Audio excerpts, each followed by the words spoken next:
नमस्कार दोस्तों, मैं हूं नीरज कुमार और आप लोग देख रहे हैं माँ भारती जी के क्लासेज। आइए दोस्तों, आज हड़प्पा काल के शेष बचे हुए स्थलों के बारे में जानकारी प्राप्त करते हैं और इसके पश्चात हम लोग प्राचीन भारत के इतिहास के सिलसिले में वैदिक काल के प्रमुख तथ्यों के बारे में जानकारी प्राप्त करेंगे। सबसे पहले हम लोग सूतकांगेडोर के बारे में पढ़ते हैं और यह पाकिस्तान के बलूचिस्तान में अवस्थित था। यहाँ से बेबीलोन से व्यापार के साक्ष्य प्राप्त हुए हैं और बंदरगाह प्राप्त हुए हैं।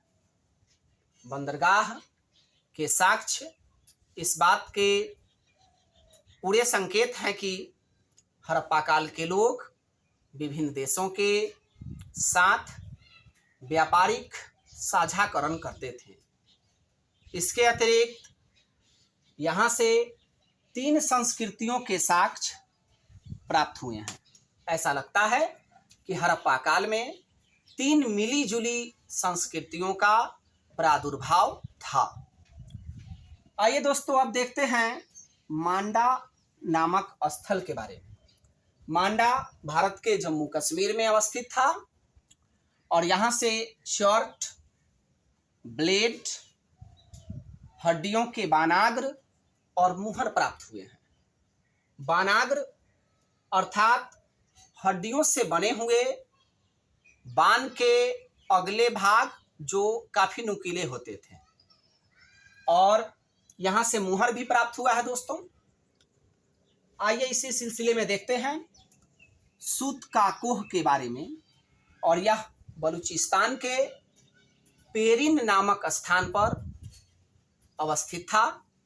यहाँ से टीले और मृदभांड के साक्ष्य प्राप्त हुए हैं, अर्थात मिट्टी के बने हुए घड़े या फिर बर्तन यहाँ से प्राप्त हुए हैं। सूतकोटदा हड़प्पा काल का एक महत्वपूर्ण स्थल था जिसका प्रादुर्भाव गुजरात में था। यहाँ से कलश समाधान प्राप्त हुए हैं। जैसा कि आप लोग जानते हैं कि मृत व्यक्ति के अवशेष को कलश में रखकर उसे उसके साथ दफना दिया जाता था, और इस बात के साक्ष्य हड़प्पा काल के इस स्थल से प्राप्त हुए हैं। इसके अलावा वस्तु विनिमय का उदाहरण पेश करता हुआ एक साक्ष्य मिला है, जो है तराजू का पलड़ा, और यह इस बात को बतलाता है कि हड़प्पा काल के लोग वस्तु विनिमय प्रणाली के माध्यम से वस्तुओं का आदान प्रदान करते थे।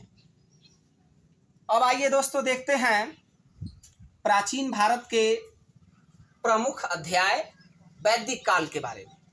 दोस्तों, वैदिक काल में वेद शब्द का अर्थ ज्ञान से था।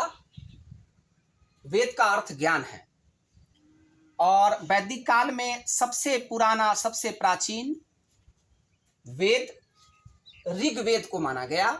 और आपको पता है दोस्तों कि ऋग्वेद में 10 मंडल और 1028 सूक्त हैं, और यह सभी वेदों में सबसे प्राचीन है। इसके अतिरिक्त दोस्तों देखते हैं कि आर्य शब्द का क्या अर्थ था। आर्य का अर्थ श्रेष्ठ समुदाय के लोग, श्रेष्ठ जाति के लोग था। वेद त्रयी को याद रखने के लिए दोस्तों मैंने एक शानदार ट्रिक बनाया है, शायरी। जी हाँ दोस्तों, शायरी, इस शब्द के माध्यम से आप वेद त्रयी में जो वेद थे उनके बारे में जानकारी प्राप्त कर सकते हैं और उसे लंबे समय तक याद रख सकते हैं। वेद त्रयी में सामवेद अर्थात सा, यजुर्वेद अर्थात य, और ऋग्वेद अर्थात री, शायरी, यही तीनों वेद वेद त्रयी में शामिल थे, जिसे आप संक्षिप्त शब्द शायरी के माध्यम से याद रख सकते हैं। दोस्तों, हमारा ये वीडियो आप लोगों को ज्ञानवर्धक लगा हो तो हमारा हौसला जरूर बढ़ाएं। हमारा लक्ष्य है कि सभी प्रतिस्पर्धात्मक प्रतियोगी परीक्षाओं के लिए सामान्य ज्ञान से, सामान्य विज्ञान से जुड़े हुए तमाम रोचक और परीक्षा के दृष्टिकोण से महत्वपूर्ण प्रश्नों को, तथ्यों को हम आपके बीच प्रस्तुत करें और हमारे चैनल के साथ आप जुड़े रहें, हमारा उत्साह बढ़ाते रहें। बहुत बहुत आभार, धन्यवाद।